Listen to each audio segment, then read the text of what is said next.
Penguin Random House Audio presents The Next Mrs. Parrish, a novel, by Liv Constantine. Read for you by, in order of appearance, Suzanne Elise Freeman, Erin Bennett, Raquel Beattie, and Scott Brick.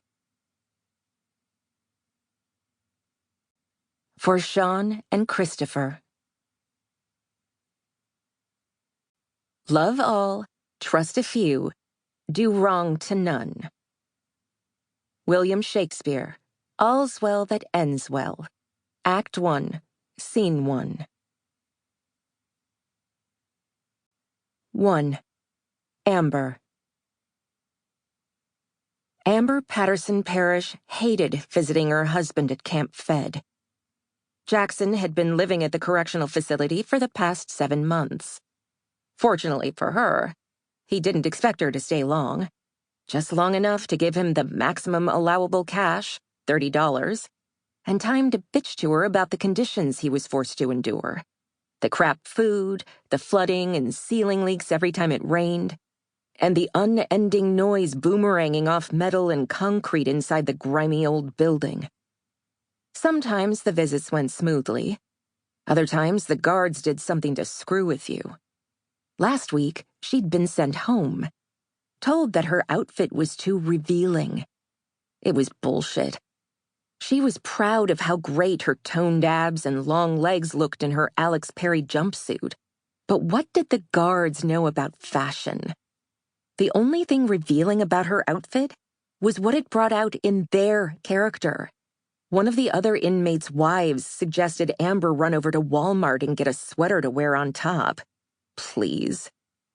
At least it had given her a chance to skip the visit that week. She despised sitting in the overcrowded room with the masses.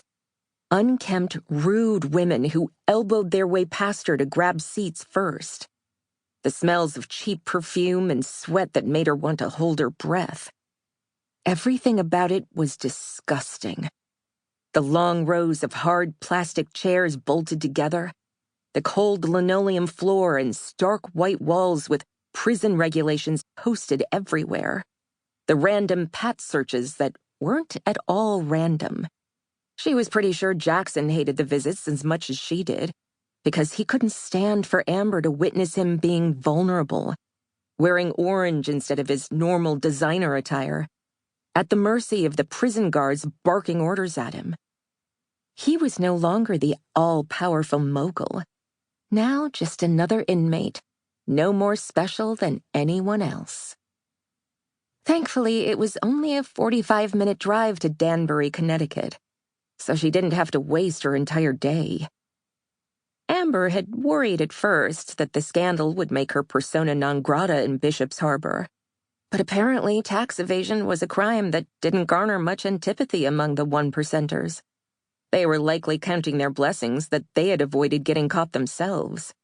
Besides, anyone who knew Jackson knew that he'd soon be back on top, and didn't want to risk alienating him by shunning his wife. Thus, Amber was still able to enjoy her days at the country club, her weekly tennis matches, and a board position with the Bishop's Harbor Historical Society. Her days passed pleasantly enough, especially with no demanding husband at home to please. There were a few, the old guard, who turned up their noses at her, but then again, they'd rebuffed her from the beginning. She'd get them back when the time was right. The one fly in the ointment was that funds were running very low, and she'd had to let some of the household staff go. For the past month, she'd had to cook her own meals and drive herself everywhere. Plus, she hadn't bought a new outfit in over 2 months. If she didn't get an influx of cash soon, the nanny and housekeeper would have to be let go. She would have to forego her salon visits and even let their club membership lapse. There were no secrets in Bishop's Harbor. Word at the club would spread like wildfire. She wasn't about to let that happen. Amber had a plan, though. She'd sell the boat. She knew the 65-foot Hatteras was worth at least $1.5 million, maybe more. So she'd put an ad in Boat Trader and on Boats.com. She already had 3 interested parties. Pretty soon, their bank account would be overflowing once more, and she could go back to the life she'd become accustomed to. Well, almost. Jackson would be home in a month, but she wasn't afraid of him anymore. Not since she had laid the trap that gave her something to hold over his head. A few months after their marriage, when he'd found out that there was an outstanding warrant for her arrest in Missouri, he'd used that as leverage and became verbally abusive and debasing in the bedroom. She could have left him and owned up to what she'd been arrested for back home. She'd probably serve only a year or 2 for jury tampering, perjury, and bail jumping. But she'd sooner be dead than go back to the small-minded town she'd grown up in. She would not eat crow. It was far easier to put up with Jackson. His first wife had silently borne all his cruelty, but Amber was no Daphne. She smiled, remembering the night she'd provoked him. It was the first time he hadn't been able to sustain an erection. She'd laughed and told him he was part of the Viagra crowd now, that maybe she should hire a new pool boy. He'd been furious.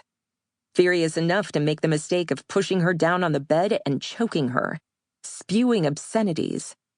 She'd recorded it all from the camera she'd hidden on the nightstand. That was the night she found equal footing. Jackson cared much more about his reputation than he did about having the upper hand.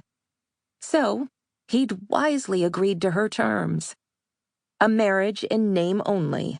No more sex. No more demands. He'd have the arm candy he wanted, she the lifestyle, and their lives would go on. But that didn't mean she was looking forward to seeing him every day. She sat in the drab waiting room now, impatient for them to bring Jackson in so she could get the visit over with. She looked up as the door opened and he walked in. She conceded that he looked none the worse for wear. In fact, he looked very fit, like he'd been working out. But then again, federal prison wasn't exactly Attica. He gave her a sardonic smile, and when he sat down, she noticed that his thick dark hair was a little longer than he normally wore it. She had to admit that even in his prison garb, Jackson looked more like a movie star playing a role than a real inmate. "How's my devoted wife today?" She returned a smile, her sweetest, and shrugged. "Missing you, of course.